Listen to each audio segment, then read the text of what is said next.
새벽 3시 병원에서 환자가 죽었으니 도와달라는 아내의 말을 믿고 호텔 객실에 시신을 차에 실었습니다. 아내를 지키려 증거를 인멸하고 시신을 함께 유기했어요. 하지만 경찰이 보여준 진실은 충격이었습니다. 죽은 남자는 아내의 내연남, 수면제를 미끼로 유혹하다 죽음으로 몰아넣은 범죄였습니다. 저는 범죄의 공범이 되었습니다. 맹목적 헌신이 저를 파멸로 이끈 이 기막힌 이야기를 시작하겠습니다.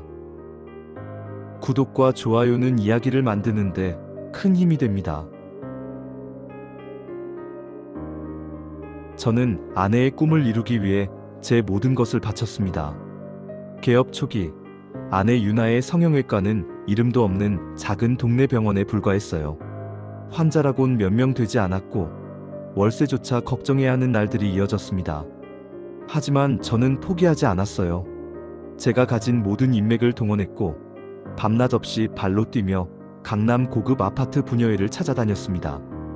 온라인 마케팅부터 VIP 고객 관리까지 직접 챙겼고 아내가 오직 수술과 진료에만 집중할 수 있도록 모든 잡무를 제가 떠안았어요. 주말도 없었고 명절도 없었습니다.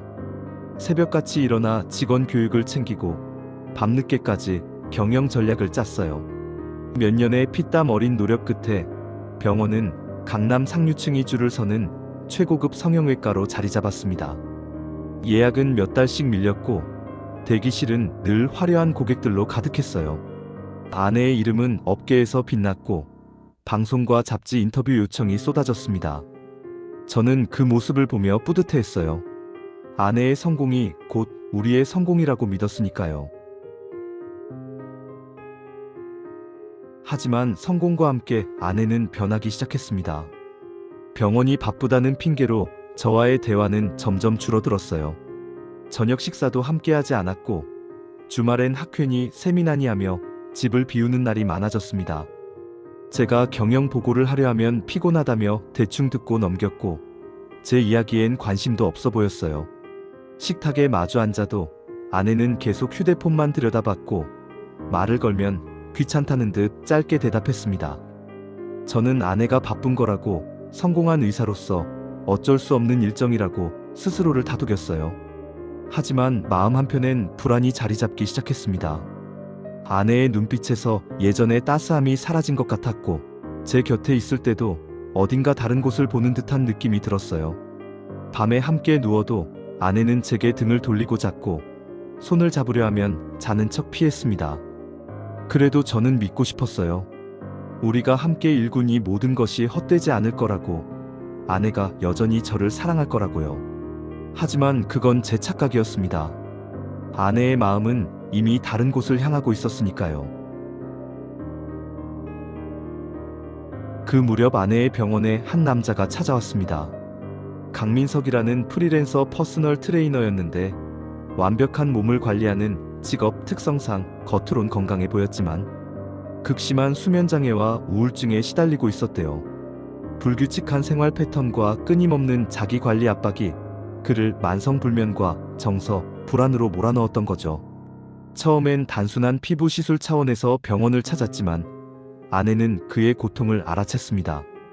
아니, 정확히는 그의 약점을 발견한 거였어요. 그리고 의사로서 절대 해선 안 될 제안을 했습니다.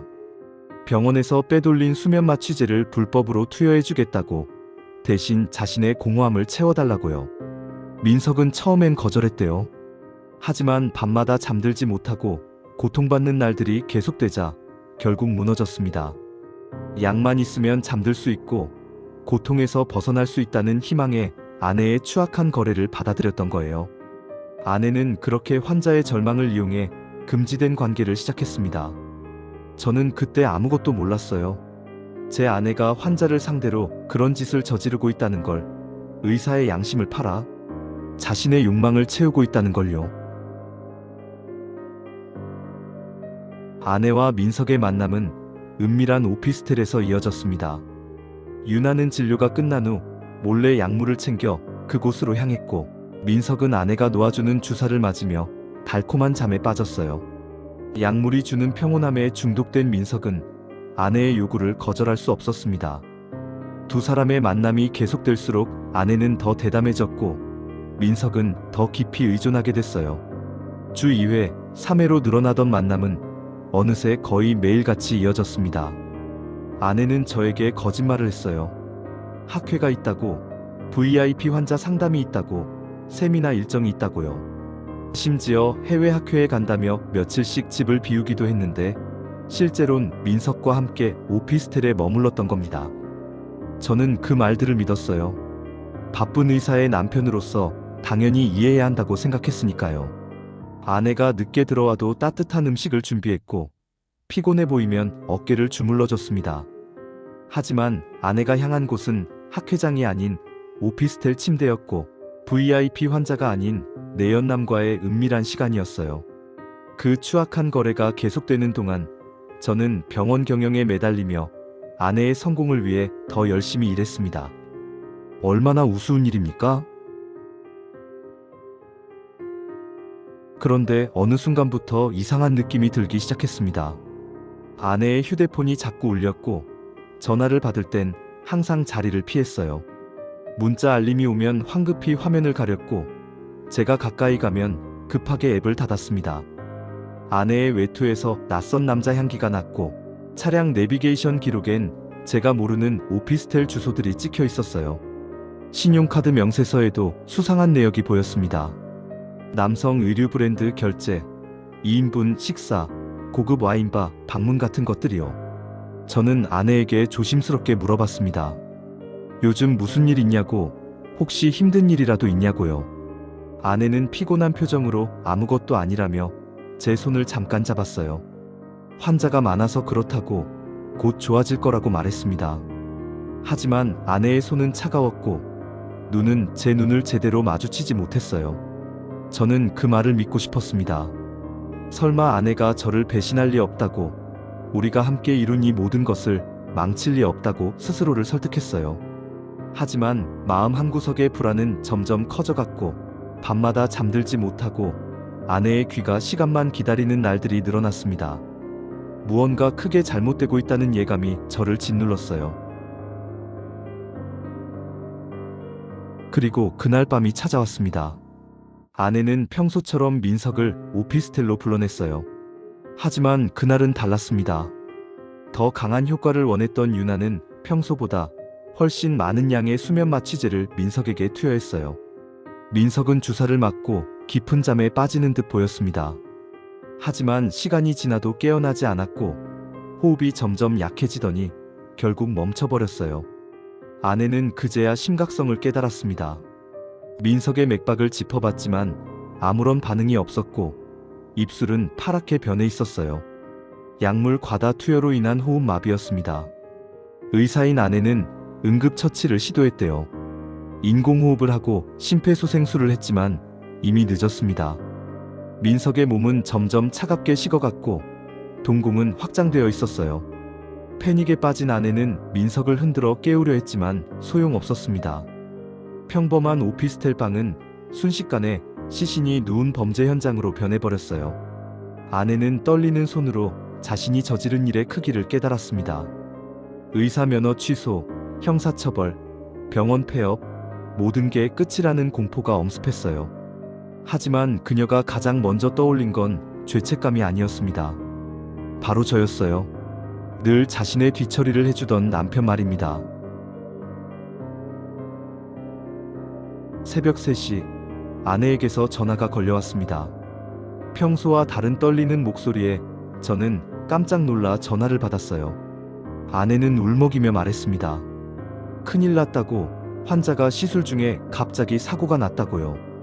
응급처치를 했지만 사망했다고, 이게 어떻게 된 건지 모르겠다고 숨을 헐떡였습니다. 아내의 목소리는 공포로 가득 차 있었어요.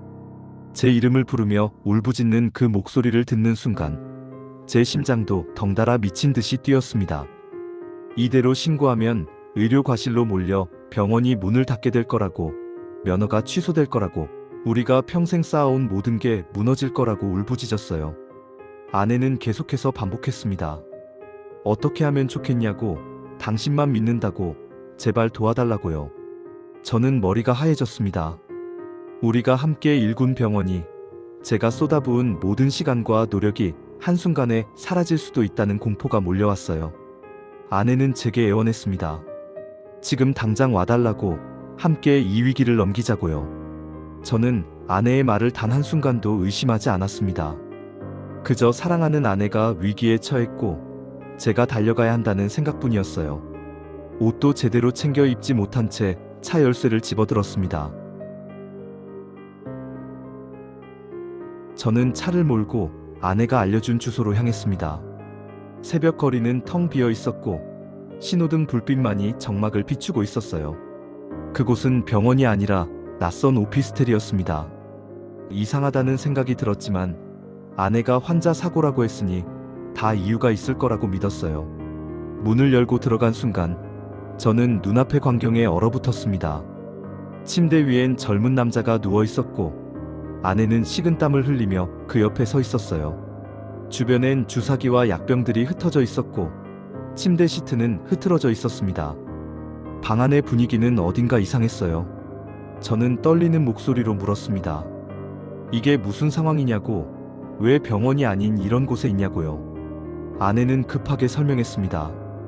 VIP 환자가 프라이버시를 원해서 특수시술을 했는데 갑자기 이렇게 됐다고, 지금은 따질 때가 아니라고 했어요.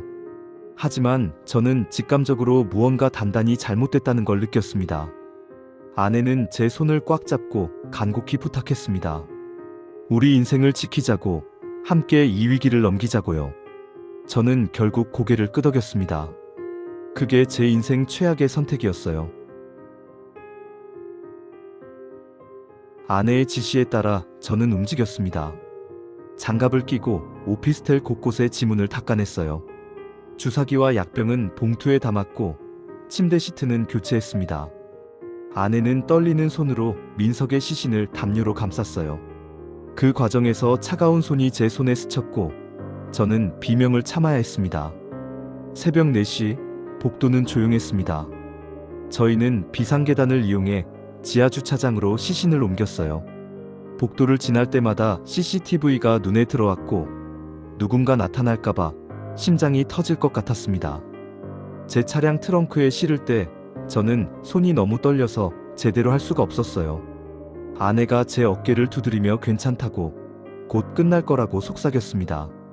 저희는 서울 외곽의 한적한 야산으로 향했어요. 가는 내내 저는 뒷좌석을 쳐다볼 수가 없었습니다. 인적 드문 숲 깊은 곳에 시신을 유기하고 증거물들을 소각했어요. 불길이 타오르는 걸 보며 저는 제 영혼도 함께 타는 것 같았습니다. 모든 걸 끝내고 차에 돌아왔을 때 동이 트고 있었어요. 저는 스스로에게 되뇌었습니다.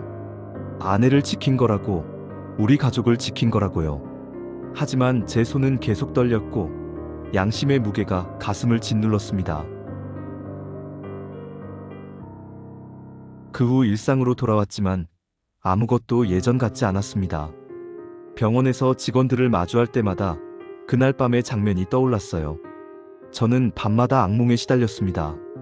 숲속의 시신, 오피스텔 복도, 떨리던 제 손이 꿈에 나타나 저를 괴롭혔어요. 잠에서 깨면 온몸이 식은땀으로 젖어 있었고 심장이 미친 듯이 뛰었습니다. 아내도 마찬가지였어요. 진료를 보다가도 멍하니 허공을 보는 날이 많아졌고 밤이면 술을 마시며 불안을 달랬습니다. 하지만 저희는 서로에게 아무 말도 하지 않았어요.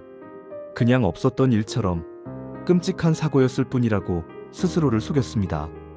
저는 더 열심히 일했어요. 병원 경영에 매달리며 그날의 기억을 지우려 애썼습니다. 새로운 마케팅 전략을 짜고 직원 교육에 더 신경 쓰고 병원 리모델링 계획까지 세웠어요. 하지만 일이 끝나고 집에 돌아오면 공허함만 남았습니다. 저는 매일 뉴스를 검색했어요. 혹시 발견되진 않았을까? 경찰이 수사하진 않을까 하는 두려움에 잠을 이룰 수 없었습니다. 핸드폰만 울려도 심장이 내려앉았고 현관 초인종만 울려도 경찰이 온 줄 알고 놀랐어요. 무언가 거대한 것이 우리를 향해 천천히 다가오고 있다는 예감이 사라지지 않았습니다. 그렇게 한 달쯤 지났을 때 경찰이 병원으로 찾아왔습니다. 실종 신고가 들어온 남성과 관련해 몇 가지 확인할 게 있다며 아내에게 협조를 요청했어요. 강민석이라는 퍼스널 트레이너가 한 달 전부터 연락이 끊겼고 마지막으로 목격된 곳이 이 근처였다는 겁니다. 아내는 침착하게 대응했어요. 그런 환자는 기억나지 않는다고 병원 기록을 확인해 보겠다고 했습니다. 저는 옆에서 지켜보며 손에 땀을 쥐었어요. 경찰은 며칠 후 다시 왔고 이번엔 CCTV 자료와 진료 기록을 요청했습니다. 오피스텔 주변 CCTV에 아내의 차량이 찍혔고 아내의 휴대폰 위치 기록도 그날 밤 그곳에 있었다는 걸 보여줬어요. 더구나 통화 기록을 분석한 결과 아내와 민석이 수개월간 빈번하게 연락을 주고받았다는 사실도 드러났습니다. 아내는 세미나 참석차 그 근처를 지나갔을 뿐이라고 변명했지만 경찰의 눈빛은 점점 날카로워졌어요. 며칠 후 야산에서 시신이 발견됐다는 뉴스가 나왔습니다. DNA 검사 결과 강민석으로 확인됐고 체내에서 다량의 수면 마취제가 검출됐다는 속보가 이어졌어요. 저는 그 순간 모든 게 끝났다는 걸 알았습니다. 손발이 떨렸고 숨을 쉴 수가 없었어요. 경찰은 저를 참고인 자격으로 소환했습니다. 처음엔 단순히 아내의 알리바이를 확인하는 정도인 줄 알았어요. 하지만 조사실에 앉았을 때 형사가 보여준 증거들은 저를 절망으로 몰아넣었습니다. 오피스텔 CCTV에 아내와 민석이 함께 들어가는 모습이 찍혀 있었고 새벽에 저와 아내가 무거운 짐을 싣고 나가는 장면도 선명했어요. 더 충격적인 건 아내의 휴대폰에서 복원된 메시지들이었습니다. 민석과 아내가 주고받은 수백 통의 문자, 약속 장소와 시간들, 그리고 차마 눈뜨고 볼 수 없는 내용의 대화들이 고스란히 드러났어요. 오늘도 주사 놔줘, 당신 없이는 잠을 못 자, 기다릴게 같은 문장들이 제 눈앞에 펼쳐졌습니다. 형사는 차가운 목소리로 물었어요. 아내가 환자와 부적절한 관계를 맺고 있었다는 사실을 알고 있었냐고. 그날 밤 오피스텔에서 무슨 일이 있었는지 말해보라고요. 더 충격적인 건 병원 약품 관리 기록이었습니다. 몇 달간 수면 마취제가 꾸준히 빠져나간 흔적이 명확했어요. 저는 그제야 깨달았습니다. 아내가 제게 한 말이 모두 거짓이었다는 걸. 제가 도운 건 의료사고가 아니라 살인과 불륜을 감추는 짓이었다는 걸요. 저는 조사실에서 모든 걸 토해냈습니다. 아내가 어떻게 전화를 걸어왔는지, 제가 무엇을 믿었는지, 왜 그 끔찍한 일에 가담했는지 낱낱이 진술했어요. 형사는 아내가 민석에게 몇 달간 불법 수면 마취 시술을 제공하며 관계를 맺어왔다는 사실을 알려줬습니다. 민석의 휴대폰에서 발견된 메모엔 수면 주사가 없으면 살 수가 없어요. 선생님 없이는 버틸 수가 없어요라는 절박한 문장들이 가득했다고 합니다. 아내는 의사라는 지위를 이용해 취약한 환자를 유혹했고 그를 약물에 의존하게 만들며 관계를 지속했던 겁니다. 결국 자신의 욕망을 채우다가 그를 죽음으로 몰아넣었어요. 저는 면회실에서 아내와 마주했습니다. 아내는 제 손을 잡으며 미안하다고, 당신을 보호하려고 했다고 변명했어요. 하지만 저는 그 손을 뿌리쳤습니다. 아내가 보호한 건 저가 아니라 자기 자신뿐이었으니까요. 제 인생을, 제 영혼을, 제 양심을 짓밟으면서까지 자신의 범죄를 덮으려 했던 비겁한 사람이었습니다. 저는 그날 아내의 진짜 얼굴을 봤어요. 평생 사랑했다고 믿었던 사람이 실은 차갑고 이기적인 괴물이었다는 걸요. 거울 앞에 선 저 자신도 낯설었습니다. 어쩌다 범죄자의 공범이 되어버린 제 모습이 너무나 처참했어요. 법정에 섰을 때 저는 모든 걸 잃은 상태였습니다. 병원은 이미 문을 닫았고 평생 쌓아온 명성은 하루아침에 무너졌어요. 직원들은 모두 해고됐고 건물엔 폐업 공고가 붙었습니다. 아내는 업무상 과실치사, 불법 약물 투약, 사체유기 등의 혐의로 재판을 받았어요. 검사는 아내가 의사라는 지위를 악용해 환자를 성적으로 착취했고 사고 후엔 남편까지 범죄에 끌어들인 악질적 범행이라고 규탄했습니다. 증인석에 선 민석의 가족들은 오열하며 아내를 원망했어요. 민석의 어머니는 내 아들을 돌려달라며 법정에서 쓰러졌고 당신은 양심도 없냐며 아내를 향해 절규했습니다. 아내는 끝까지 고의가 아니었다고, 나름대로 그를 아꼈다고 변명했지만 아무도 믿지 않았어요. 법정에 제출된 증거들은 아내의 계획적이고 지속적인 범행을 여실히 보여줬습니다. 저 역시 사체유기 방조 및 증거인멸 혐의로 재판을 받았어요. 변호사는 제가 아내의 거짓말에 속았다고 선처를 호소했지만 판사는 냉정했습니다. 아내를 맹목적으로 믿고 범죄에 가담한 책임을 피할 수 없다고 했어요.